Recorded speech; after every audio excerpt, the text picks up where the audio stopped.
Ayoim hu yisicha toivim, chayim toivim, chayim toivim. Rabbeinu Nachman mefeigen. Rabbeinu Nachman mefeigen. Ashrayni shezochini. Ki yesh kamo minai chayim, aval hayoim hu yisi chayim toivim, chayim toivim, chayim toivim. Ki yesh kamo minai chayim, aval hayoim hu yisi chayim toivim, chayim toivim, chayim toivim.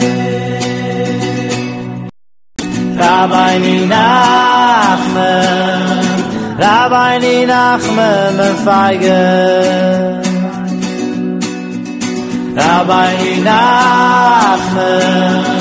Rabbeinu Nachman mefeigen. Ashrayni shezochini. Ki yesh kamo minai chayim. Boker Tov, Shalom à tous, Bezrat Hashem. Une excellente journée, beaucoup d'atslacha, beaucoup de bracha, une bonne santé pour tous les malades, particulièrement Laura, Alias, Chava, Bacher, Daniel et David Ben Mesoda. Et on fait aussi le shiur de l'Elul Nishmat, ma grand-mère Léa Shalom, que c'est aujourd'hui la Skara, Sarah Siboni Bat Alo, et pour monsieur Eliyahu Ben Yedidia Daon. Donc, Bezrat Hashem, on est arrivé hier sur donc page 37, la deuxième colonne, Otmem Gimel, où la Torah nous dit que Ma'aser Etz Mitzrayim lo ta'asu. Vous allez pas, vous faites attention à ne pas vous comporter comme des Égyptiens et comme les habitants de la terre de Canaan. Au Proketem lo tolechu, n'allez pas dans leurs habitudes, dans leur façon d'être. Ki aklal mikol halal, parce que le principal qu'il faut comprendre de tout ce qu'on a dit au sujet de la vérité de chacun, au sujet de son niveau de vérité, sheikar ou emet, emet ou echad, que le principal c'est la vérité et que la vérité c'est toujours une seule chose. Ki efshar lomar emet ki echad, parce que la vérité on ne peut la dire que quand on dit la chose, une seule chose. C'est-à-dire la vérité, ça correspond à une seule chose. Il n'y a pas plusieurs vérités, il n'y a qu'une seule vérité. Il peut y avoir plusieurs niveaux de vérité, mais il n'y a qu'une seule vérité. Comme va arrêter Torah Amar Rabbi Akiva, comme Rabbeinu dit dans cette Torah, dans la Torah de Rabbi Akiva.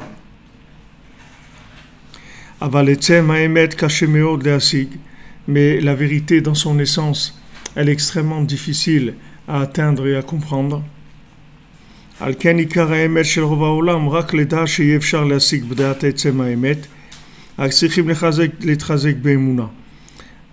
vérité de la plupart des gens, c'est de savoir qu'ils ne peuvent pas comprendre la vérité de façon totale, complète, et que leur façon de comprendre la vérité, c'est d'avoir confiance, d'avoir la émouna, c'est-à-dire d'avoir confiance d'aimer, de s'engager, c'est ça qui va leur faire comprendre la vérité. Mais comprendre eux-mêmes logiquement la vérité, ils peuvent pas comprendre. Comme on voit cette chose-là dans un autre endroit, c'est-à-dire que Rabbeinu il parle de ça dans d'autres endroits, que le principal de la façon d'approcher la vérité, c'est en fait en sachant qu'on rien à la vérité et que maintenant on doit approcher la vérité avec uniquement la Emouna.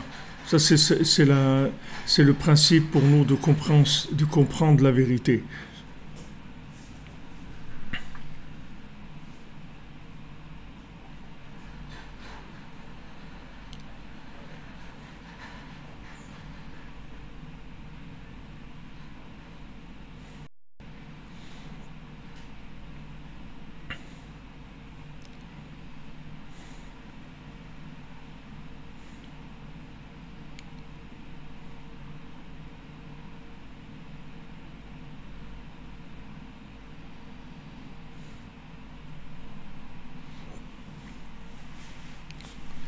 Comme Rabbeinu parle de ça dans un autre endroit, Aval Mishen Zochel Emet Behemet. Mais celui qui n'arrive pas vraiment à la vérité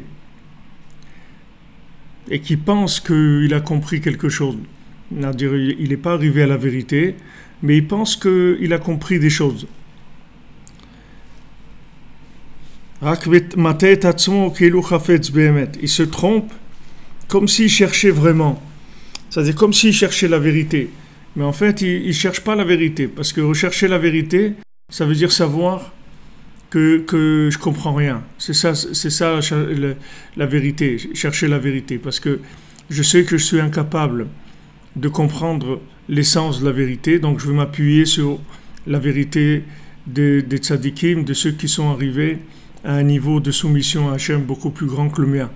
Mais maintenant, celui qui pense qu'il a compris quelque chose, et il se roule lui-même, c'est-à-dire il croit qu'il a compris, c'est-à-dire il fait comme s'il avait compris quelque chose. Maintenant, son intention, elle est uniquement par rapport à des intérêts personnels, c'est pas par rapport à la vérité. C'est-à-dire il a quelque chose, il a un intérêt quelconque à cette vérité-là. Il a un intérêt quelconque à cette vérité, donc il essaye de faire comme si il était intéressé par la vérité. Kegon kavod sheret avot. Alors maintenant, il est intéressé par l'honneur ou par d'autres désirs. Il veut arriver à quelque chose, à être connu, ou il veut arriver à de l'argent, il a une intention quelconque. Alors il faut savoir qu'il peut se tromper avec sa vérité, il peut se tromper énormément. Puisque maintenant sa vérité, elle est complètement habillée dans autre chose. C'est-à-dire elle a une autre façon complètement de se manifester. La vérité, elle a une autre façon de se manifester. Et bien que maintenant, il y ait des éléments dans sa démarche qui font partie de la vérité, mais lui, il doit savoir, chercher à comprendre quelle est sa véritable intention. C'est-à-dire, qu'est-ce qu'il cherche vraiment? Qu'est-ce qu'il veut? Qu'est-ce qu'il attend de sa démarche? Quel est son intérêt? Qu'est-ce qu'il veut de ça?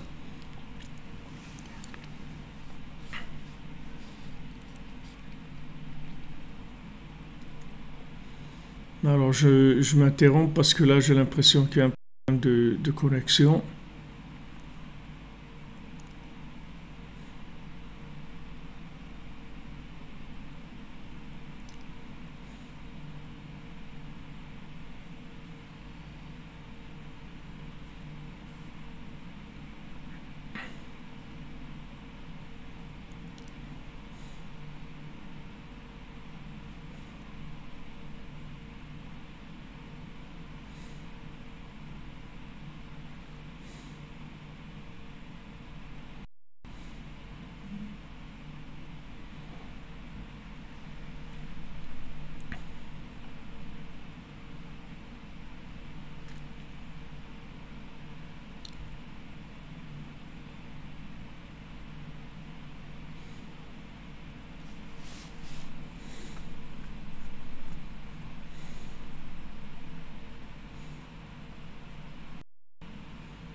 Donc ce qu'on voit ici en fait c'est que Rabbi Nathan il fait un lien entre le fait que la personne elle a une recherche de la vérité avec des intérêts personnels, et d'un autre côté il dit que sa vérité elle est pas pure, elle est pas vraie, c'est-à-dire vraiment vraie. C'est-à-dire il y a de la vérité, mais seulement il n'est pas arrivé à une vérité qui... Merci de me dire que ça marche bien. Merci beaucoup. En fait, il a une vérité, mais sa vérité, il n'est pas arrivé à l'essence de la vérité. Et on voit que Rabbi Nathan, il fait un rapport, c'est-à-dire tout de suite, il dit que parce que il a des intentions qui sont pas tout à fait claires, c'est-à-dire il a des intentions qui sont des intérêts personnels. C'est-à-dire pourquoi il fait le lien entre pour lui c'est évident, c'est-à-dire que si la personne n'est pas arrivée à l'essence de la vérité, ça veut dire qu'il y a des intérêts personnels. Si vous prenez par exemple le cas qu'il a amené de Nadav et Avihu, les enfants de Aaron, quand ils ont amené le Kétoret, c'est-à-dire il y avait quelque chose de personnel là-dedans, parce que c'est lié, c'est-à-dire que maintenant on ne peut pas atteindre le Emet tant qu'on a des intérêts personnels. C'est-à-dire, tant qu'on vise quelque chose de personnel, on ne peut pas arriver au Emet le Amito. On ne peut pas arriver à la vérité dans son essence. On peut uniquement arriver à une vérité, mais qui est mitigée, c'est-à-dire qui est mélangée. Mélangée avec quoi? Avec des intérêts personnels. D'après ce qu'il dit Rabbi Nathan, c'est-à-dire qu'on voit que c'est quelque chose qui est évident pour lui, que la recherche d'une vérité, c'est-à-dire le fait qu'on est dans une vérité qui est pas le Emet le Amito, ça donne un comportement qui est des intérêts personnels, de la vérité avec des intérêts personnels. C'est-à-dire, si vous voulez, la part de vérité qui n'est pas claire, qui n'est pas la vérité essentielle, alors cette part de vérité qui est comment on veut dire, obscure, elle, c'est cette part-là qui fait les intérêts de la personne, c'est-à-dire les intérêts personnels, en fait. Parce que pour arriver à maintenant connaître Hachem Behemet, les Amito, il faut une soumission totale, c'est-à-dire il ne faut plus avoir d'intérêt personnel. C'est lié, c'est-à-dire la vérité absolue et le fait qu'il n'y a pas d'intérêt personnel, c'est lié. C'est pas quelque chose qui est pas lié. C'est lié complètement. Alors il dit que cette personne-là, elle peut se tromper beaucoup avec sa vérité. Chez Zeprinat Tataout chez Avimelech Hanal, c'est l'erreur qu'il a fait Avimelech avec Avraham et Sarah. Betam levavi benukeot kapai asitizot. Alors lui, il est venu devant Hachem quand il a été puni parce que il a pris Sarah chez lui. Il a dit, mais moi je savais pas. Moi j'étais intègre dans ma démarche, puisque lui il m'a dit que c'était sa sœur et je savais pas que c'était son épouse.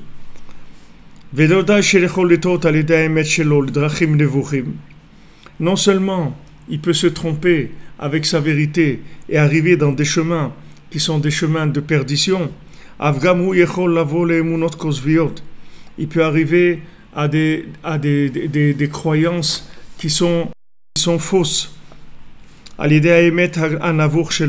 par sa vérité qui est d'un niveau très bas, c'est-à-dire qui est très médiocre. C'est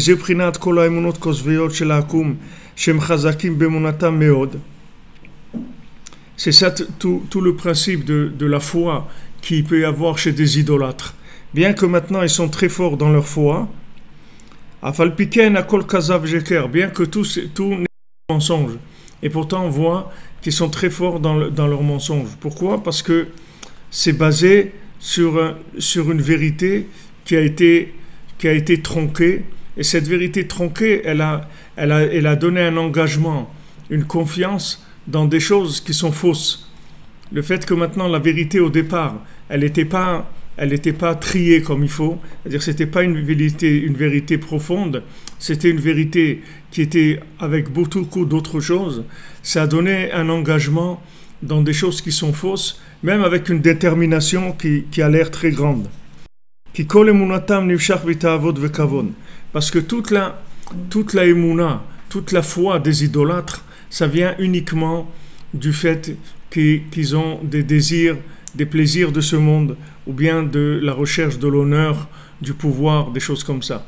Parce que si la personne n'avait pas cette recherche d'intérêt personnel, elle serait arrivée directement à la vérité, au Emet le Amito. Elle serait arrivée au Emet le Amito. Donc maintenant, si vous voulez, la seule chose qu'on a, la seule possibilité qu'on a pour pouvoir adhérer à la Emouna, c'est-à-dire trouver la Emouna véritable, avoir confiance dans Hachem, avoir confiance dans le Tzaddik, avoir confiance dans ce qu'il faut avoir confiance, c'est pas possible d'arriver à ça avec une vérité qui est tronquée, avec des intérêts personnels. C'est-à-dire qu'il va falloir laisser beaucoup de choses pour pouvoir découvrir cette vérité-là.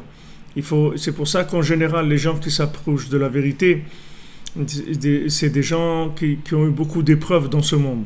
C'est pas des gens qui sont venus de façon détendue et tranquille, etc. C'est des gens qui ont souffert, c'est des gens qui passent par des moments très difficiles. Et ces moments-là très difficiles, c'est eux qui les ont amenés à découvrir la vérité. Parce que ces moments difficiles, en fait, ils les ont amenés à se débarrasser de leur compréhension. Du fait que maintenant, ils passent par des moments difficiles, alors ça entraîne chez eux une recherche et une remise en question de leur façon de voir les choses. Parce que si leur façon de voir les choses était tellement... alors ils ne seraient pas arrivés à cette situation-là dans laquelle ils se trouvent. Et donc ça remet en question la vérité de chacun. Et ça permet de chercher. Mais des gens qui sont bien installés, qui sont bien, qui n'ont pas de problème, etc., c'est très difficile pour eux d'arriver au Emet le Amito. Parce que ils vivent avec des intérêts. C'est-à-dire qu'ils ont un profit de leur vie. Ils sont bien dans leur vie, ils n'ont pas de problème, ils sentent que ça marche pour eux, etc. Donc ces gens-là, c'est difficile pour eux d'arriver au Emet le Amito. Mais les gens maintenant qui ne sont pas arrivés à accrocher dans des systèmes ou qui ne sont pas arrivés à être soudoyés par des intérêts personnels, bien qu'ils soient dans un niveau qui est bas. On ne parle pas maintenant que ces gens-là, c'est des gens qui ont un grand niveau, mais le niveau qu'ils ont, c'est qu'ils savent qu'en fait, ils ne comprennent rien du tout. C'est ça leur niveau. Et quand on sait qu'on ne comprend rien, on est apte à pouvoir découvrir la vérité et que cette vérité elle nous permette d'arriver à adhérer à une émouna qui est vraie, c'est-à-dire qu'on ait confiance dans ce en quoi il faut faire confiance. Rabbeinu dit dans une Torah, dans l'Écoute Moharan, que le Emet et la émouna, ça va ensemble. C'est-à-dire, on peut pas, comment vous voulez vérifier que la chose dans laquelle vous avez confiance, c'est vrai, puisque maintenant vous ne pouvez pas comprendre. Alors comment vous allez savoir que c'est vrai? Un il dit ça c'est la vérité, l'autre il dit ça c'est la vérité, l'autre il dit ça c'est la vérité. Ok. Maintenant vous voulez savoir qu'est-ce qui est vrai dans tout ça. Comment vous allez faire? Puisque maintenant vous ne pouvez pas vérifier, parce que si vous pouvez vérifier, vous n'aurez pas besoin de la émouna. Vous auriez compris que ça c'est vrai, ça c'est pas vrai. Donc maintenant, pour adhérer à la vérité absolue, c'est que par la émouna.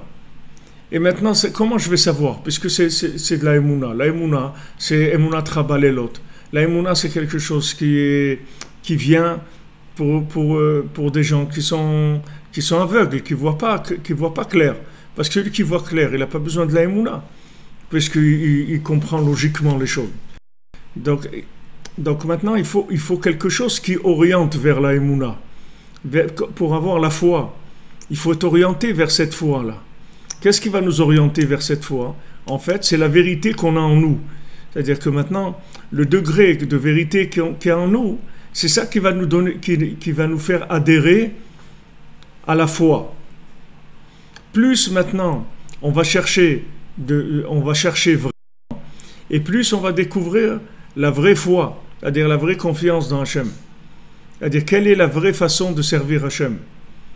Parce que comme il dit, voilà, un idolâtre, lui aussi croit que c'est vrai, son truc. Et il peut voir des miracles et tout. Et comme on dit, il croit dur comme fer, il croit que c'est sûr, que c'est comme ça, c'est tout. Il peut voir des miracles, des choses qui se passent et tout, qui lui confirment qu'il est dans le bon chemin. Et pourtant, il se trompe complètement. D'où ça vient qu'il s'est trompé dans l'engagement? Ça vient de l'intérêt personnel. C'est-à-dire que plus il a des intérêts personnels dans sa recherche de la vérité, plus il va être orienté vers des aspects de la foi qui sont complètement faux aussi. Donc c'est ce qui va lui faire adhérer à des choses qui sont fausses. Il se trompe. Et ça c'est valable entre la vérité et le mensonge, mais c'est valable aussi dans la vérité elle-même. C'est-à-dire que maintenant, même le progrès dans la vérité, l'évolution dans la vérité, ça va dépendre aussi de combien la personne elle enlève ses intérêts personnels. Quand maintenant quelqu'un il a demandé à Rabbi Nachman, il a dit: mais pourquoi vous parlez avec les gens de la rue, les gens simples et tout? Alors Rabbeinu il lui a pas dit parce que il faut les aider à eux aussi, etc. Alors, Rabbeinu lui a dit: et vous mes élèves, et vous demandez pas pourquoi je parle avec vous. C'est-à-dire quel rapport que j'ai avec vous. C'est-à-dire la distance qu'il y a entre vous et moi, et la distance entre ces gens et moi, c'est la même chose. Il n'y a pas de différence. C'est-à-dire ces gens de la rue, ce qu'ils comprennent de moi, vous comprenez de moi, c'est la même chose. C'est-à-dire vous ne comprenez pas plus que eux. C'est-à-dire que c'est pas parce que quelqu'un il est arrivé dans le Emet, même Emet les Amito, que lui, il vit le Emet les Amito.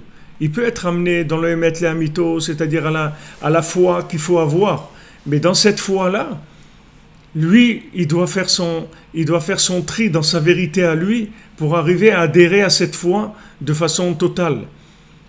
Si quelqu'un il se rapproche de Rabbi Nachman, c'est-à-dire que s'il veut connaître Rabbi Nachman, il y a besoin d'une annulation de sa vérité permanente. Parce que Rabbi Nachman, lui, il avance sans arrêt. C'est-à-dire que c'est quelque chose qui est en mouvement. C'est Nachal Novea Mekor Chochma, c'est une source de sagesse qui évolue en permanence. Si vous voulez suivre cette source de sagesse, il faut que vous jetiez en permanence votre vérité. Sinon, votre vérité va vous donner un aspect de Rabbi Nachman qui est un aspect qui est limité. Si vous voulez aller plus loin, alors il faut, même votre conception de Rabbi Nachman, il faut la faire évoluer. Sinon, à un moment, vous allez stagner. Et quand vous allez stagner, vous allez vous faire rattraper par les intérêts de ce monde. Parce que toute stagnation, il n'y a pas de stagnation, c'est théorique la stagnation. C'est-à-dire quand quelqu'un stagne dans sa recherche, il est rattrapé par les intérêts de ce monde. C'est-à-dire que quelqu'un, soit c'est un investisseur, soit c'est un exploitant. Soit la personne, elle investit, elle se réinvestit en permanence, soit elle va exploiter ce qu'elle a déjà. Mais quand on s'arrête, on devient un exploitant en fait de ce qu'on sait. Alors que si on cherche tout le temps, alors on se rend compte qu'on ne sait rien. Et ça nous permet de nous engager dans une confiance plus grande. Quand qu'une fois, il y a des élèves qui sont venus chez Rahman.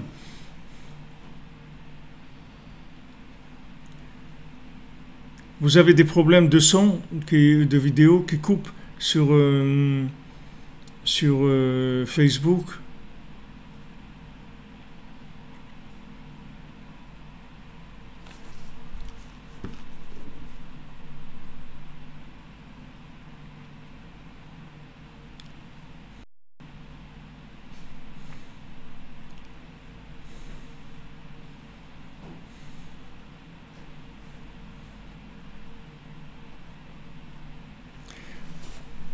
Rabbeinu, c'est pas ce que je voulais dire.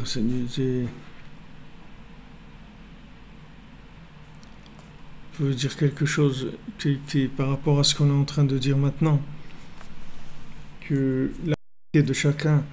On voit par exemple que Rabbi Nathan, il écrit dans l'écouté de Philote, il demande à Hachem, donne-moi le mérite de découvrir, de découvrir le véritable tzaddik de la génération. Pourtant, Rabbi Nathan, c'est le seul qui connaissait de Rabbeinu, puisque Rabbeinu, il a dit, le seul qui comprend quelque chose de moi, c'est Rabbi Nathan et Rav Naftali. Donc, c'était les seuls qui connaissaient Rabbeinu. Donc, comment eux, c'était les seuls qui connaissaient Rabbeinu? Et Rabbi Nathan lui-même, il dit, et montre-moi le tzaddik de la génération. Parce que c'est possible que la personne, elle ait une approche du tzaddik de la génération, mais que cette approche-là, ça soit pas une approche qui soit vraie. Peut-être que cette approche-là, c'est-à-dire qu'elle soit vraie. Elle est vraie, mais ce degré de vérité, il faut le remettre sans arrêt en cause pour avancer et chercher plus loin. Attendez, là il y a un problème, ça coupe, il y a quelque chose qui marche pas très bien.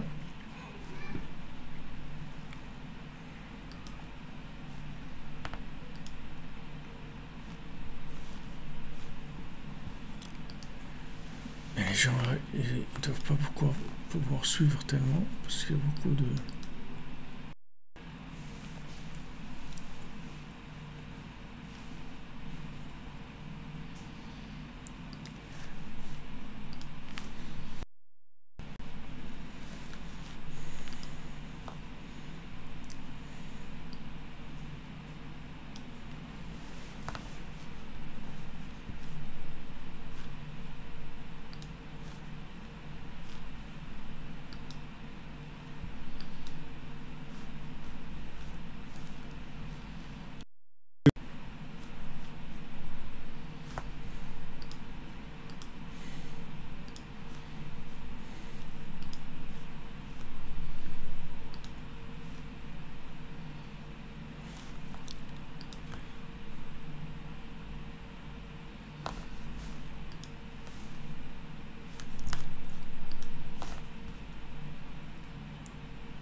Ce sont des petites interruptions dans Internet.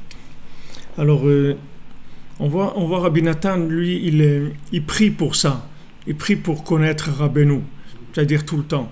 Parce qu'il sait que même s'il comprend de Rabbeinu lui-même, c'est loin d'être ce qu'il peut arriver à comprendre. Il a besoin de se remettre en question tout le temps. Et Rabbi Nathan, avant de mourir, il a dit, je me fais pas de soucis si j'ai perdu du temps ou pas. J'ai pas perdu de temps dans ma vie, j'ai aucun souci. La seule chose que je m'inquiète, c'est que je me demande, est-ce que je me suis acquitté de l'intégrité que Rabbeinu il attendait de moi? C'est-à-dire, est-ce que j'ai été assez intègre par rapport à ce qu'il nous a enseigné? C'est la seule chose qui m'inquiète.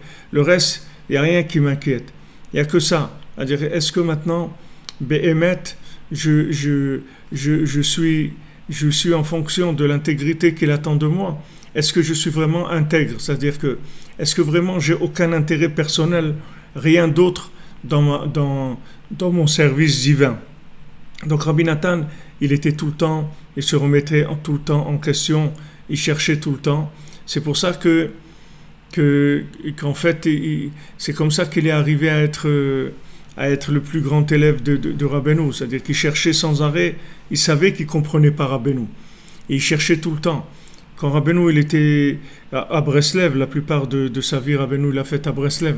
Donc le vendredi soir, les élèves ils venaient chez Rabbeinu après le repas du vendredi soir. Ils venaient chez lui et Rabbeinu disait une Torah, il disait un enseignement. Et donc après chacun est rentré chez lui, après l'enseignement de la Torah. Et Rabbi Nathan, lui, il allait au bord du fleuve qui est à Breslev, si vous avez déjà été, il y a un fleuve qui s'appelle le Big. C'est ce fleuve-là. Rabbi Nathan, il allait là-bas et il passait la nuit il passait la nuit à pleurer, à crier. Il demandait à Hachem, il disait à Breslev, il brûle un feu, fais-le brûler dans mon cœur. C'est-à-dire Rabbi Nathan, il savait que derrière tout ce qu'il entendait de Rabbeinu et tout, il y avait quelque chose derrière tout ça qui était extrêmement puissant. Et c'est ça qui l'intéressait. C'est ça qu'il voulait Rabbi Nathan.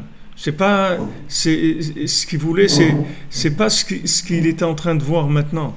Ce qu'il voulait Rabbi Nathan, c'est ce qui se cachait derrière tout ça. C'est ça qui l'intéressait.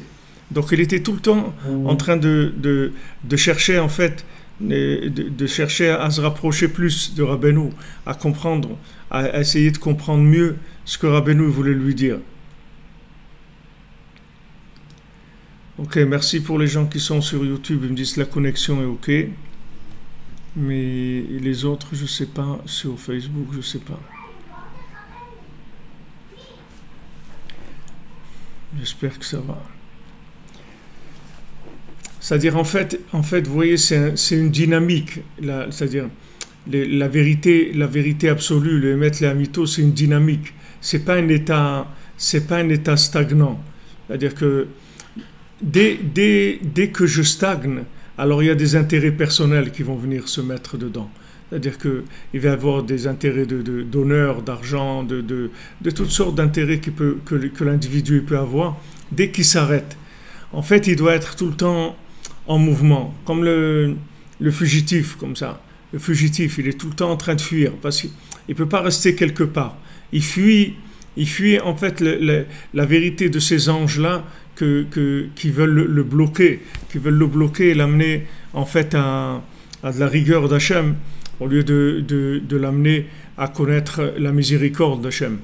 C'est-à-dire le fait que maintenant il stagne, c'est quelque chose qui va réveiller la rigueur, c'est ça qui va le détourner.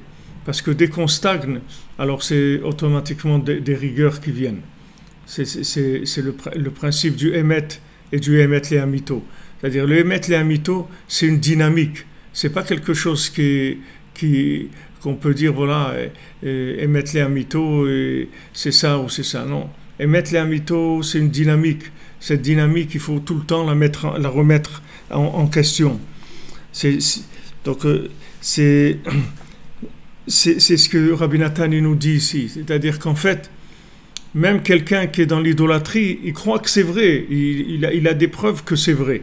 Même qu'il croit dans de l'idolâtrie, lui, il a des preuves que c'est vrai. Pourquoi ? Parce qu'il s'est engagé dans quelque chose. Et le fait qu'il s'est engagé dans quelque chose, alors ça donne des résultats. Même si cette chose, elle est fausse, ça donne des résultats.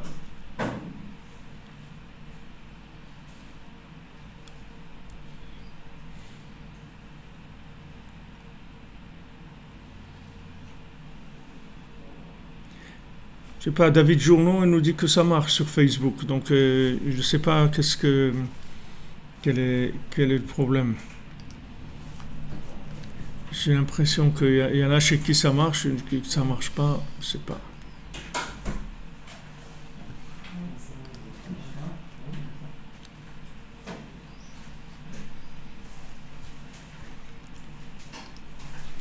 C'est difficile de... Ok. Donc, même si vous voulez, si quelqu'un se trouve dans la vérité, il a besoin de la remettre à jour tout le temps. Parce que s'il ne la remet pas à jour, elle va reculer. Elle va reculer, c'est-à-dire qu'il ne va pas avoir le niveau de émouna, d'engagement qui lui est demandé à ce moment-là. Parce que le niveau d'engagement, il bouge tout le temps. Il est tout le temps en évolution. Hachem, il évolue tout le temps, puisque Hachem, c'est l'infini. Le tzaddik, il évolue tout le temps. Donc on a besoin tout le temps de les suivre, d'avancer. C'est ça qu'on a besoin.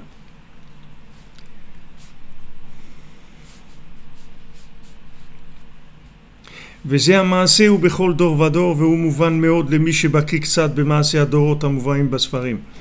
Et ça, cette chose-là dont on parle maintenant, c'est quelque chose qui est dans chaque génération. Dans chaque génération, on a cette chose-là, c'est-à-dire cette façon de voir les choses.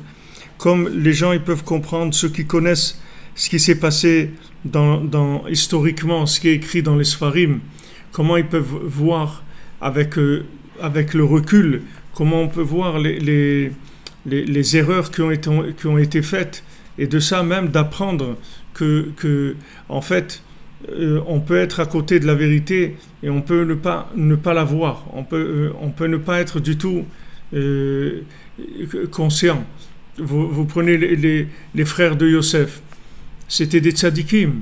Tous les frères de Yosef, c'est des tzadikim. C'était et c'est des tzadikim. C'est les shifteka, c'est les shvatim. Qu'Akadosh Baruch Hu, il a dit qu'il a témoigné sur eux de leur grandeur, de leur pureté, de leur sainteté, etc. Pourtant, ils se sont trompés. Ils se sont trompés, ils ne sont pas arrivés à suivre Yosef. C'est-à-dire que quand ils ont vu l'évolution de Yosef, ça les a troublés. C'est-à-dire ils ont dit, mais qu'est-ce qu'il veut celui-là? Qu'est-ce qu'il est en train d'amener là? Il fait quoi? Il est en train d'amener quelque chose, il veut faire la révolution, il veut faire quoi? Qu'est-ce qu'il est en train d'amener? Alors ça a entraîné la guerre, toute la marloquette qu'ils ont faite, c'était par rapport à ça. Et ça, en fait, ça vient du fait qu'eux-mêmes, ils avaient un problème, comment ils vivaient leur vérité. Ils étaient dans la vérité, mais leur façon de vivre la vérité, elle n'était pas interactive, elle n'était pas en évolution. Le fait que leur façon de vivre la vérité, elle était installée, ça fait qu'ils n'ont pas pu comprendre l'évolution que Yosef il leur proposait. Alors comme tous les tzadikim, quand ils sont venus, les grands tzadikim, ils ont eu des controverses contre eux. Parce qu'ils ont amené une vérité, que cette vérité, elle était plus en avant que la vérité qu'ils avaient les gens à ce moment-là. C'est-à-dire que dans leur vérité, des gens de cette époque, ils n'avaient pas assez de remise en question pour pouvoir découvrir les bienfaits et la nouveauté de ce message-là.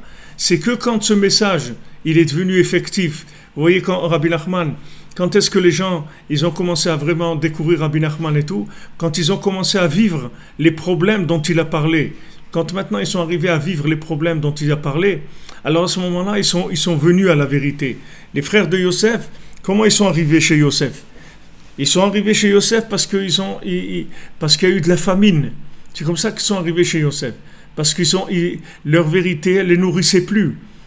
Ils sont arrivés à un moment où leur vérité, elle ne leur donnait pas assez d'énergie.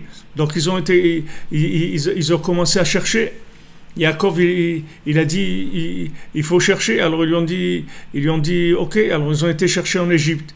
Et quand ils ont été chercher, alors ils ont vu un Yosef qui était très en colère contre eux, qui les a traités de touristes, et il les a traités de touristes parce que en fait ils n'étaient pas engagés. Il les a traités de touristes parce que ils n'étaient pas engagés. Il leur a dit, vous êtes des touristes de la Torah, vous n'êtes pas vous êtes des touristes. Alors il dit, mais non, on n'est pas des touristes, nous on est kénib, nous on est des gens de vérité, on n'est pas des touristes. Mais en fait c'était des touristes.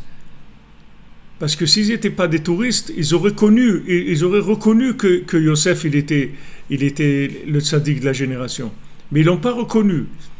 Pourquoi ils ne l'ont pas reconnu? Parce que il y a un moment où leur recherche de la vérité, elle s'est arrêtée.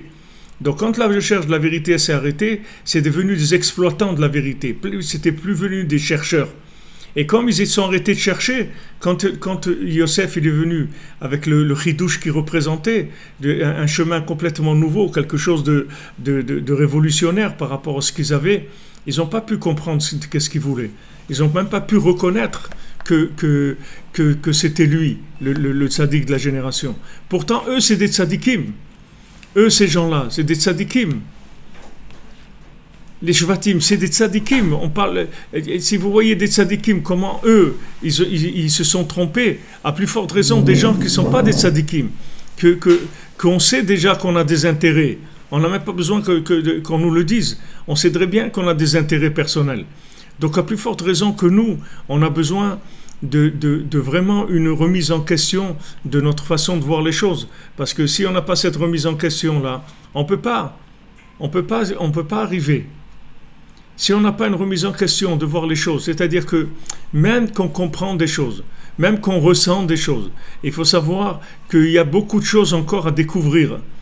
Et que si maintenant on n'est pas en train de remettre en question notre façon de voir les choses, même si on se trouve dans la vérité, même si quelqu'un il se trouve à côté de Rabbi Nachman, comme celui qui faisait traverser Rabbi Nachman il avait une barque, il emmenait Rabbi Nachman d'un côté de la rivière à l'autre.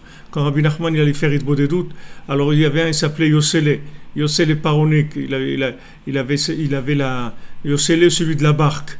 C'est-à-dire qu'il avait une barque et faisait traverser Rabbi Nachman d'un côté de la rivière à l'autre. Alors une fois quelqu'un est soupiré devant Rabbi Nathan. Il disait vous avez connu Rabbi Nachman, moi je ne l'ai pas connu. Alors Rabbi Nathan il lui a dit qu'est-ce que ça veut dire connaître Rabbi Nachman? Qui est-ce qui connaissait Rabbi Nachman? Yossele Paroni qui connaissait Rabbi Nachman.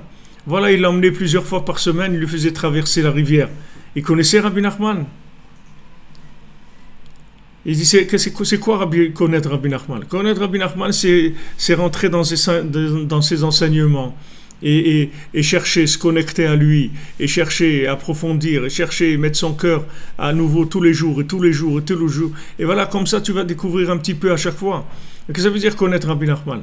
Voilà, lui il lui faisait traverser, il voyait Rabbi Nachman, il était mamash assis devant lui. Et ça veut dire qu'il a connu. Il n'a pas connu.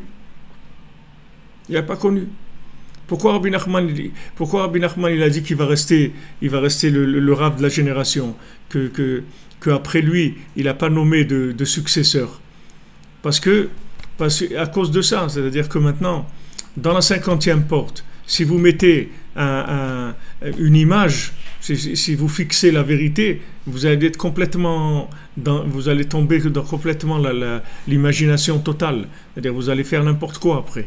C'est-à-dire dans la 50e porte, il y a du mouvement sans arrêt. Parce que la 50e porte, il n'y a pas de midot, il n'y a pas de mesure. La seule mesure, c'est on the way, on the road, sans arrêt. C'est-à-dire sans arrêt. Il faut remettre en question. Pourquoi Rabbeinu il dit de se lever la nuit pour faire Hitbodedut? Pourquoi Rabbeinu dit de se lever la nuit pour faire le Tikkun Chatzot, la réparation de minuit? Parce que à ce moment-là, il y a une remise en question de tout, puisque maintenant on casse le sommeil. Quand les gens des fois ils demandent, ils disent oui, mais si je reste réveillé jusqu'à minuit, c'est bien aussi. C'est pas la même chose. C'est-à-dire que parce que Rabbeinu dit que le Ikar ça s'appelle Kimat Chatzot, de se réveiller à Chatzot, c'est-à-dire de se réveiller à ce moment-là où on est sorti d'Égypte et on va sortir de l'exil grâce à ce moment-là. C'est le moment de la délivrance. Mamash, celui qui se lève à ce moment-là, il vit la délivrance. En tout cas, il vit la délivrance de sa propre vérité déjà. C'est-à-dire quand il se lève au milieu de la nuit, il remet en question la vérité qu'il avait. Parce que quand il casse le sommeil, ça, comme on dit, ça l'empêche de s'endormir sur ses lauriers. On dit aux gens, il s'est endormi sur ses lauriers. Maintenant, ces lauriers, c'est pas du mensonge, c'est des lauriers, ils sont bien, ils sont mignons, il n'y a pas de problème. Mais il s'est endormi dessus. Depuis longtemps, ça a évolué, ces lauriers ils sont devenus autre chose depuis longtemps. Et lui, il ne s'est pas rendu compte parce qu'il dort. Donc, comme il dort, alors l'image, elle s'est figée, il s'est endormi. Tandis que si maintenant il casse son sommeil, alors qu'est-ce que c'est le sommeil? Le sommeil, c'est l'acquisition imaginaire de la vérité, c'est ça le sommeil. L'acquisition imaginaire de la vérité, c'est ça le sommeil. C'est-à-dire celui qui imagine qu'il a compris quelque chose, c'est ça dormir. Dès que vous croyez que vous comprenez des choses, ça y est, vous dormez. Parce que le monde, il a bougé, tout a bougé. Vous savez, cette expérience, toujours quand vous êtes dans un train et à la gare, arrêté, et il y a un train à côté de vous.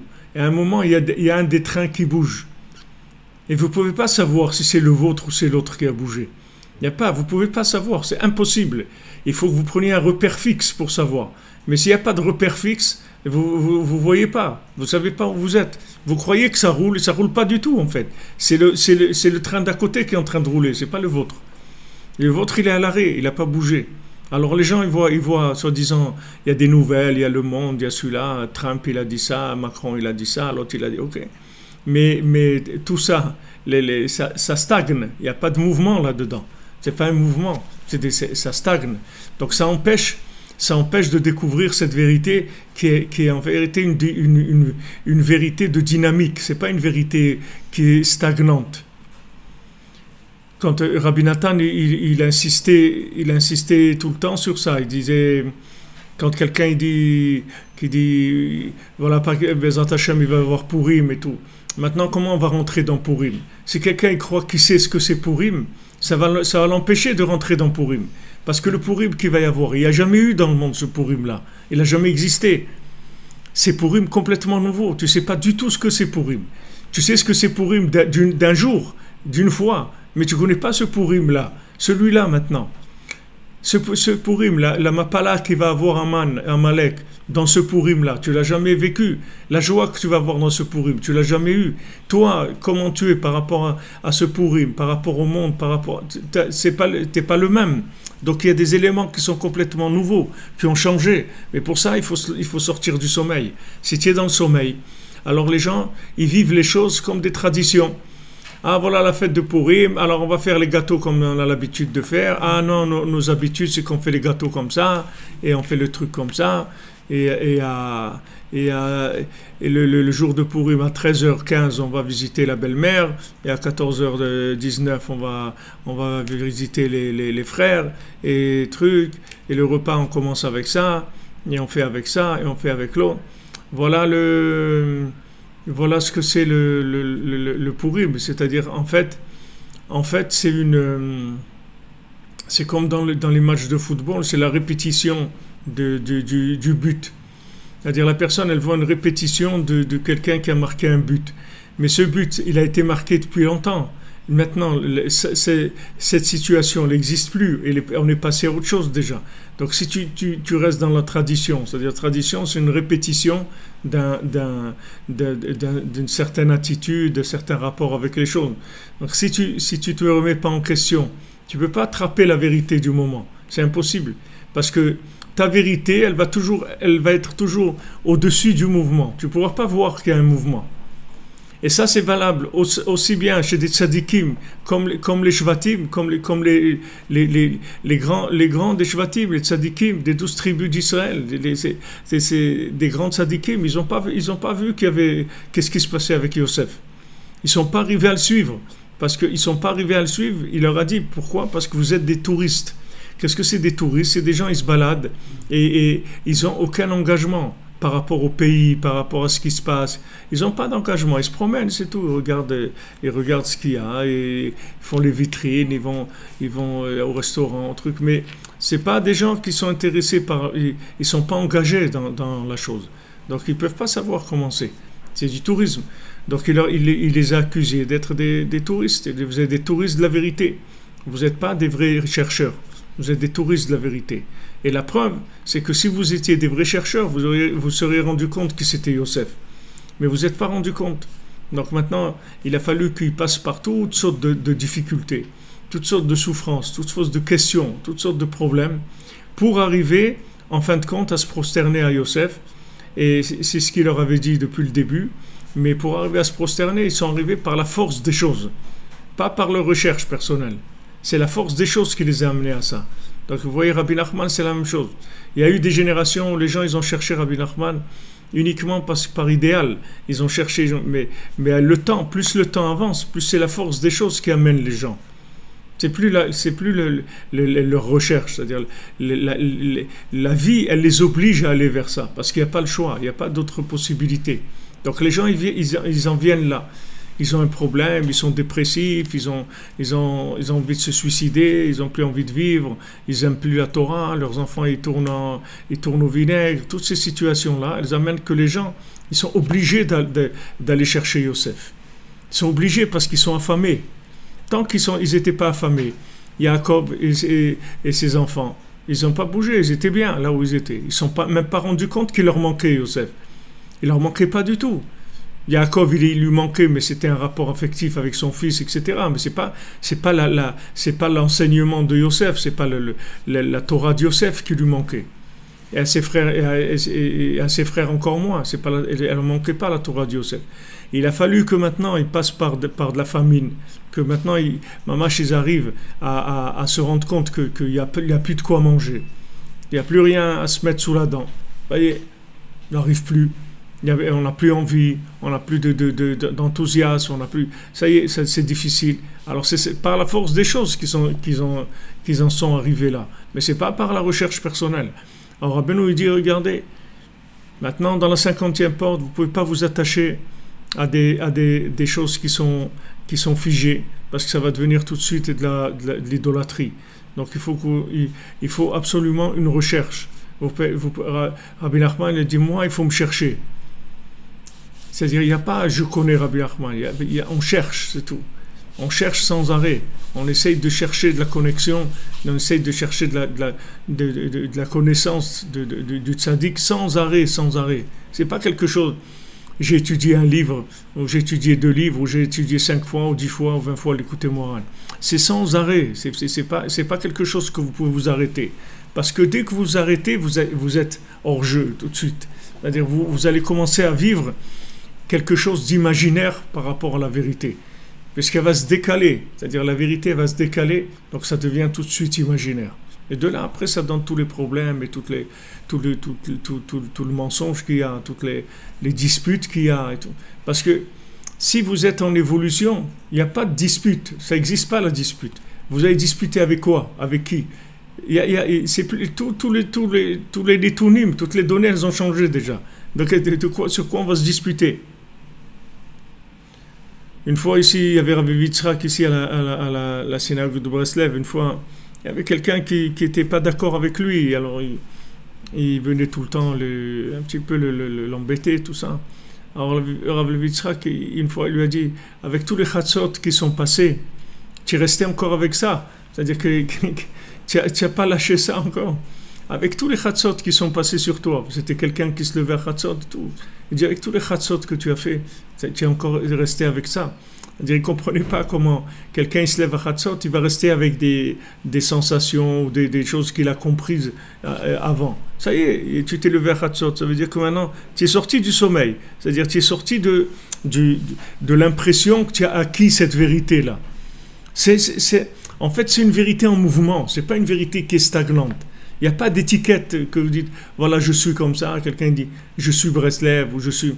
Il n'y a pas, je suis Breslev. C'est-à-dire, on cherche, on cherche. Et chacun, il a un niveau de compréhension du tzaddik qui est différent par rapport à sa recherche personnelle.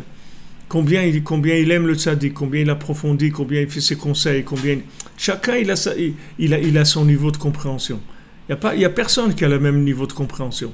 Donc, c'est du mouvement, c'est tout. C'est du mouvement. Alors, Rabbi Nathan, il a dit à l'autre, qui est-ce qui a connu Rabbi Nachman? Celui-là, le passeur, il a connu Rabbi Nachman. Il a vu le corps de Rabbi Nachman, il n'a pas connu Rabbi Nachman. Rabbi Nachman, il est là, il est dans ses livres, il est présent. Tu peux parler avec lui, tu peux étudier ses livres. Et là, tu vas le connaître. Tu vas le connaître au moment où tu vas le chercher, tu vas le connaître. Mais après, il faut que tu remettes ça en question, sans arrêt. Sinon, il n'y a pas, c'est la mort, sinon. Et non, c'est ce qu'il lui a dit Hachem à Adam Arishon. Le jour où tu vas manger de ça, tu vas mourir, parce que le jour où tu vas vivre d'après ce que tu comprends, tu vas mourir. Parce que cette vérité, c'est imaginaire, elle n'est pas vraie.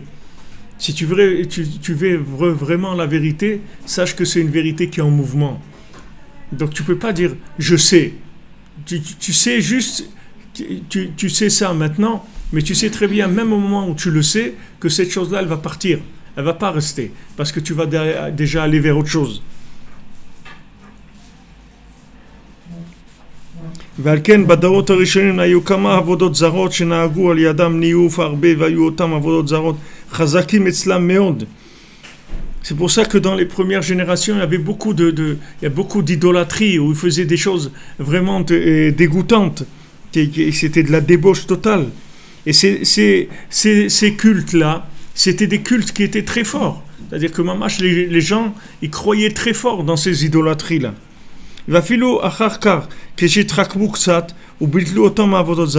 Même après, quand les gens ils sont devenus un peu plus évolués et qu'ils ont jeté ces idolâtries-là, c'est-à-dire ils croyaient plus dans ces idolâtries, ils ont évolué vers d'autres idolâtries. Mais ces idolâtries, elles étaient primitives déjà, c'est-à-dire qu'elles étaient plus actuelles. Mais ils se sont rendus compte que ça y est, ces choses-là, elles étaient plus d'actualité. Aujourd'hui, on n'a pas les idolâtries de l'époque de Noach ou de l'époque de Yitro. Il n'y a pas ces idolâtries-là. C'est d'autres. C'est-à-dire que c'est plus la même chose.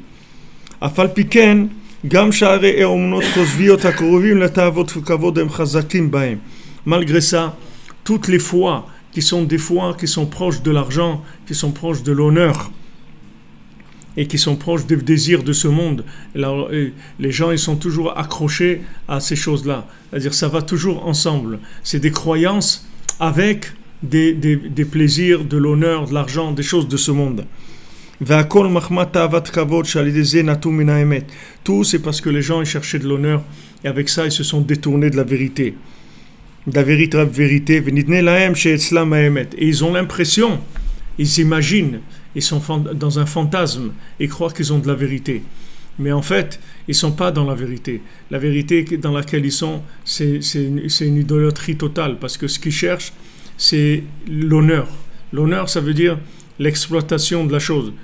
Alors que l'honneur, il appartient qu'à Hachem. Hachem, tous les honneurs, ils appartiennent qu'à Hachem, ils n'appartiennent pas à l'homme. L'homme, il ne peut pas utiliser le vêtement de l'honneur. Hachem, il dit que Geout Lavesh, Hachem, c'est lui qui s'habille, qui s'habille de gloire et d'honneur. Ce n'est pas pour l'homme, l'honneur. L'honneur, pour l'homme, c'est quelque chose qui va le faire stagner. C'est-à-dire quelqu'un qui cherche l'honneur, en fait, il va devenir un exploitant de la vérité. C'est ça l'honneur. C'est-à-dire il veut arriver à une certaine vérité pour devenir un exploitant de la vérité. C'est tout. C'est ça qui l'intéresse. Donc ça n'a pas tellement d'intérêt, sa vérité, elle n'a pas tellement d'intérêt. Puisque c'est une vérité pour l'exploiter. Ce qu'il faut, c'est une vérité qui est en mouvement. Et si maintenant on est un groupe, une communauté, ou ce qu'on est, on est là pour chercher tous ensemble, c'est tout. Il n'y a pas d'exploitation de la vérité. C'est une recherche. Et chacun, il doit communiquer à l'autre ce qu'il a trouvé. Ce qu'il a trouvé, il le communique à l'autre, sa façon de voir les choses. Parce que lui aussi, il cherche, lui aussi, il se lève la nuit, lui aussi, il se bat contre le sommeil. Il se bat contre le sommeil de la vérité. C'est-à-dire une vérité qui sommeille, une vérité endormie. C'est-à-dire une vérité qui a stagné, qu'à un moment, elle s'est arrêtée. C'est une vérité qui s'est arrêtée et le monde, il a continué à évoluer. Mais cette vérité, elle s'est arrêtée, elle s'est bloquée. Donc, elle a empêché de reconnaître les nouveaux éléments qui viennent. Comme Yosef, personne ne savait, même ses parents, ils ne sont pas rendus compte de qui c'était Yosef. Ils n'ont pas vu. Ils ont dit, mais c'est quoi un jeune de 17 ans, il annonce des choses comme ça, etc. C'est quoi ces histoires qu'il raconte, comme dire avant Mme Nachman, il fait tout un enseignement où il joue en même temps, il parle de Yosef et de Rabbeinu en même temps. C'est-à-dire, il mélange les deux comme ça dans son enseignement. C'est très très beau comment il fait ça. Il dit, qu'est-ce qui vient celui-là avec ces contes-là, ces Sipurim Asiot. C'est quoi ces Sipurim Asiot? Des princesses disparues, des châteaux en paix en or, des mendiants, des trucs. C'est quoi ça? Ils n'arrivent pas à croire que ça, c'est la Torah cachée, que là-dedans, il y a tous les secrets de la Torah. Là-dedans, il y a tous les secrets de la Torah, mais seulement, il faut une remise en question. Cette remise en question, elle te permettra d'évoluer jusqu'à que tu vois que c'est ça le Emet le Amito.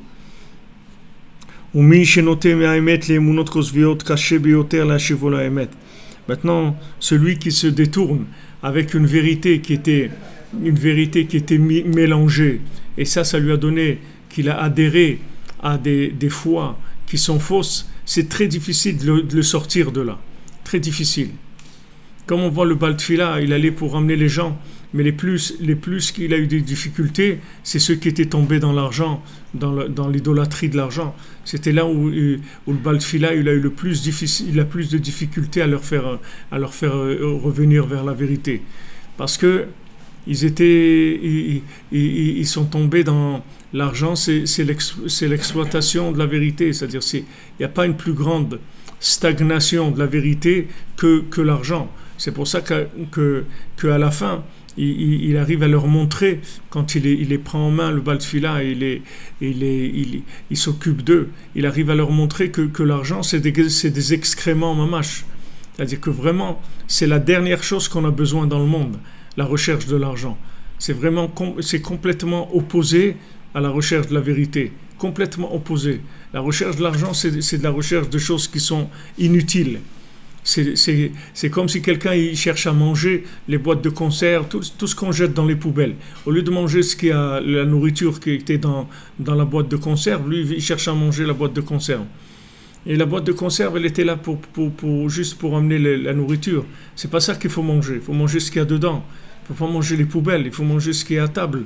Alors la recherche de l'argent, c'est ça. C'est l'exploitation en fait de la vie dans un profit, dans un intérêt personnel. Donc c'est mamage des excréments. C'est mamage des mots 30. Ça donne mamage ils se sont rendus compte quand ils se sont approchés de cette cuisine-là. C'était une cuisine qui n'était pas dans le temps, qui n'était pas dans l'espace, dans lesquels dans cette cuisine-là, on fabriquait des plats, des mets extraordinaires. Que Rabbi Nathan dit, c'est les enseignements de Rabbeinu. De cette cuisine-là, il sortait des enseignements qui remettaient complètement en question toute cette stagnation, toute cette sclérose-là de la façon de voir. Comme les gens, ils adhèrent à des écoles de pensée, des trucs, ils ont des principes, comment ils comprennent les choses. Mais tout ça, sont des choses qui laissent les gens en arrière. Ça les empêche d'évoluer.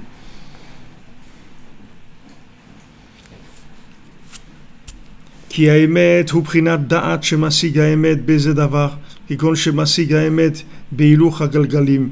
Parce que maintenant, le émet, c'est quand la personne elle arrive à comprendre quelque chose dans ce monde. Par exemple, qui comprend la vérité dans le système astral, ou des choses comme ça, ou dans les mathématiques, dans n'importe quoi, il comprend des choses qui sont vraies. Ou bien il comprend une vérité que celui-là, il est bien, et celui-là, il n'est pas bien. Et là-dedans aussi, il peut se tromper beaucoup, même dans ces choses-là. Combien des choses, la science, soi-disant, ils sont arrivés à ça, et après, ils ont remis tout en question. Après, ils ont dit, non, c'est trompé, c'est plus ça. La Terre, elle est ronde. Avant, ils disaient, non, la Terre, elle est carrée, la Terre, elle est plate, la Terre, elle est truc. Il y avait toutes sortes. Non, mais maintenant qu'ils la voient, la Terre, avec les satellites, ils n'ont plus besoin de faire des hypothèses sur ça. Comme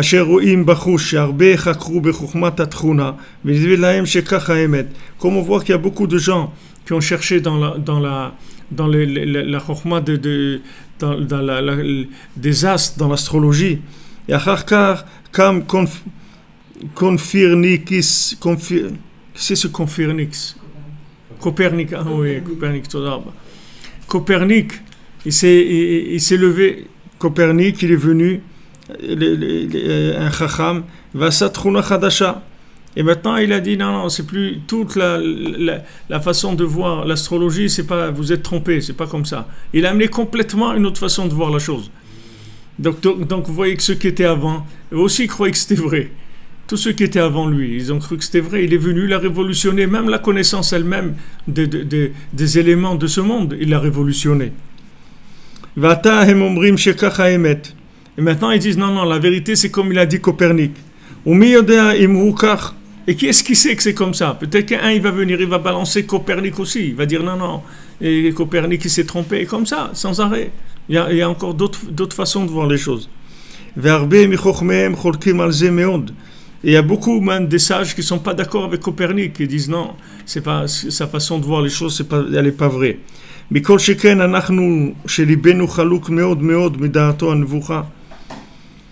Et à plus forte raison, nous, combien notre cœur il est loin de la vérité, c'est-à-dire combien notre cœur il est loin de la vérité. Et des fois quelqu'un il croit que ça y est, il a compris.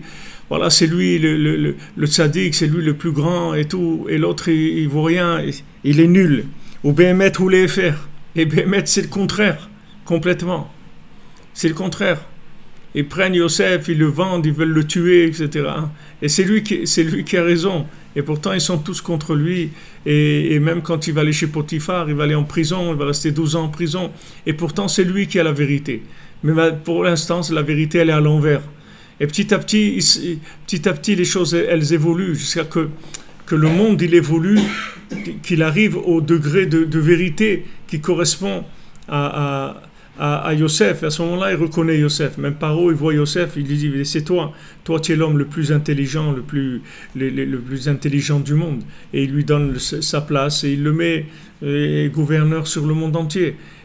Mais avant que le voit comme ça, qu'on voit son niveau de Yosef, pendant toute la période qu'il y a eu, depuis son adolescence jusqu'au moment où il a été nommé empereur en Égypte, combien de choses se sont passées pour arriver à découvrir ça, combien de souffrances, combien de douleurs, justement parce qu'ils ne savaient pas ça, ils ne reconnaissaient pas qui c'était Yosef.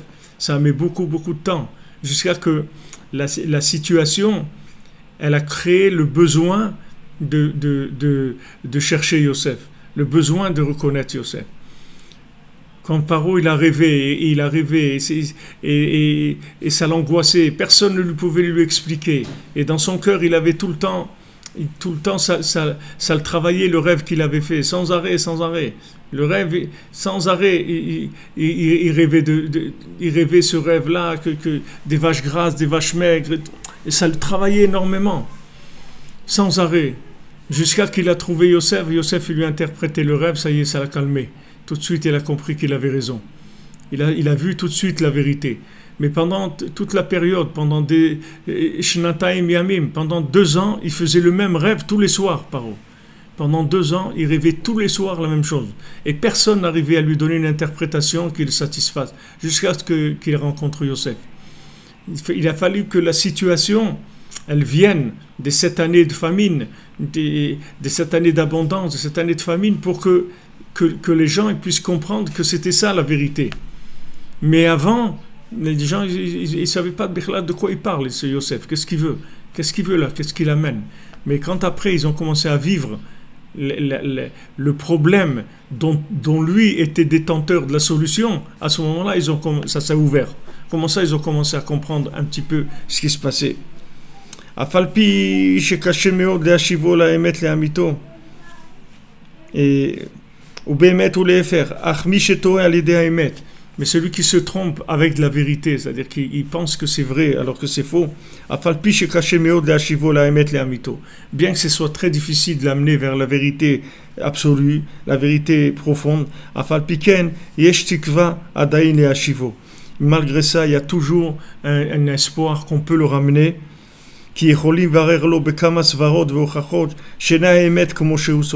parce qu'on peut lui prouver en discutant avec lui que la vérité elle n'est pas comme il le pense. Mais pour ça il faut beaucoup d'efforts, il faut se fatiguer beaucoup pour arriver à expliquer à quelqu'un, à lui montrer qu'il est en train de se tromper. Mais celui qui se détourne de la vérité jusqu'à ce qu'il arrive à une vérité qui est tellement basse qu'après ça se transforme en Emouna, c'est-à-dire qu'il commence à rentrer dans un rapport de Emouna par rapport à cette vérité-là. C'est encore beaucoup plus difficile. Tant que quelqu'un, c'est qu'au niveau de compréhension, on peut discuter, mais quand ça devient quelque chose qui est une Emouna, comme il a dit le Baal Tfila, quand il a dit j'ai peur que maintenant ils sont dans l'argent et tout, mais j'ai peur qu'ils tombent beaucoup plus bas. Quand ils ont commencé à faire de ça de la Emouna, ils ont commencé à faire des sacrifices pour des dieux, de l'argent, etc. Là, il a dit voilà, ça maintenant ça va être extrêmement difficile de les ramener, parce qu'ils ont commencé à avoir un rapport de Emouna avec la chose. C'était plus de la vérité. C'est plus maintenant viens on discute et on va voir si on se trompe ou pas. Mais on prend une feuille de papier, on va essayer de comprendre. Ça y est, ils ont dépassé ça. Après, c'est adhérer avec le cœur à des choses. Donc ça, c'est beaucoup plus difficile de ramener les gens. Beaucoup plus difficile quand ils arrivent là. Kimuna ou davar shen bota'am vadat. Parce que la Emouna, c'est quelque chose où il n'y a aucune explication. Parce que comme là où on comprend, ça ne s'appelle pas de la Emouna, qui est à Douar, comme c'est connu. Mais le cœur de la Emouna, elle dépend du Emet. C'est-à-dire que c'est la vérité de la personne qui va l'amener à la Emouna. Que grâce à cette vérité, il va comprendre que c'est là où il faut avoir la Emouna. C'est là où, quand quelqu'un il vous dit « Ouais, mais comment je sais, moi, peut-être c'est Breslev, peut-être c'est ça, peut-être... » Ok, cherche. cherche dans ta vérité, cherche et tu vas découvrir ce que c'est. Cherche, continue à chercher là où tu es, fais plus de recherches dans le domaine dans lequel tu es, dans ce que toi tu comprends. Shimon, fais plus de recherches à ton niveau, dans ce que toi maintenant ce que toi tu appelles de la vérité, cherche là-dedans. Sois plus honnête dans ta vérité. Toi tu crois que la vérité c'est le sport, la vérité c'est l'argent, ok, là-dedans, cherche dans ta vérité à toi, plus. Et ça va te connecter sur une foi plus grande.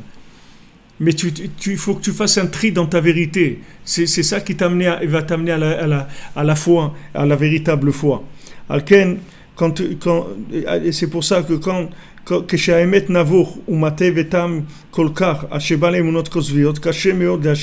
c'est pour ça que quand la vérité elle est tellement tordue que la personne elle est allée croire dans des choses qui sont complètement des élucubrations, il n'y a rien dedans, c'est très difficile de les ramener de ça. Même si vous lui faites un tri avec plusieurs façons, vous lui prouvez qu'il a tort, ça ne changera rien, parce que lui, maintenant, il a adhéré à ça. C'est plus de la réflexion, c'est de la foi, de la croyance. Donc c'est autre chose complètement. Yashuv vayomar ani mevatel daati vani ma'amin bazeh b'emunah shlema bli shum ta'am vadat. Il va dire non, moi j'adhère à cette chose-là. Même si maintenant tu m'as prouvé que j'ai tort, mais moi j'adhère quand même à cette chose-là. C'est plus quelque chose de logique. Ki zeu geder emunah be'emet kanal. Parce que ça, c'est le principe de la emunah.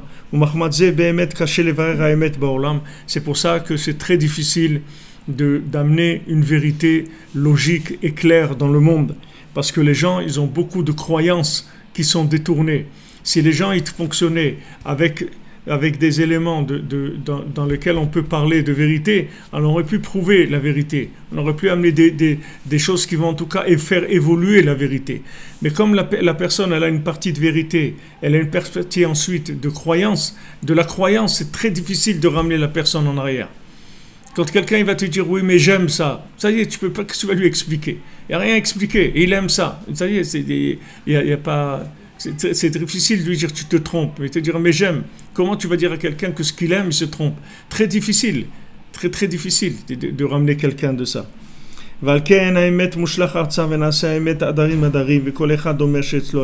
C'est pour ça que la vérité elle est tombée par terre et elle est par terre et chacun il dit que c'est lui qui a la vérité, chacun il vient et dit non c'est moi, l'autre c'est l'autre, et on n'a pas la seule chose qu'on a c'est de chercher dans notre vérité à nous d'être sincère, c'est tout. C'est la seule chose qui va nous faire découvrir cette vérité profonde, c'est-à-dire cette essence de la vérité. C'est que si dans notre vérité, à nous, on est sincère. Là où tu es, sois sincère, c'est tout. Dans ce que tu fais. Parce que de toute façon, la vérité absolue, elle est toujours relative. Il n'y a pas de vérité absolue dans ce monde. Toutes les approches de la vérité sont toujours relatives. Donc là où tu te trouves, dans n'importe quoi, il y a toujours une possibilité de connecter cette vérité à une vérité plus grande. Seulement, il faut que tu sois sincère dans ta vérité. Dans ce que toi, tu dis qui est vrai, il faut que tu sois sincère là-dedans. Et si tu es sincère là-dedans, de ça va t'ouvrir la porte vers une vérité plus grande et plus grande, jusqu'à ce que tu vas évoluer sans arrêt. Mais il faut que tu sois sincère dans ce que tu es. Il ne faut pas qu'il y ait des intérêts. Si maintenant c'est des vérités d'exploitation, il n'y a rien à faire. Qu'est-ce que tu veux faire? C'est des business. Qu'est-ce que tu vas parler? De quoi tu vas parler? C'est des business pour exploiter. Il n'y a rien à parler. Mais si tu es sincère dans ta recherche, même si tu es à côté complètement, mais tu es sincère là où tu es, cette sincérité-là va te permettre de te connecter sur une vérité plus grande. Bezrat Hashem, Be'atzlacha, bonne journée, de bonnes nouvelles, une bonne santé, beaucoup de réussite. On s'excuse pour les problèmes techniques qu'il y a eu. Et après, ça s'est arrangé, Baruch Hashem. Be'atzlacha, bonne journée, bonne préparation pour Purim Sameach pour tout le monde, Bezrat Hashem.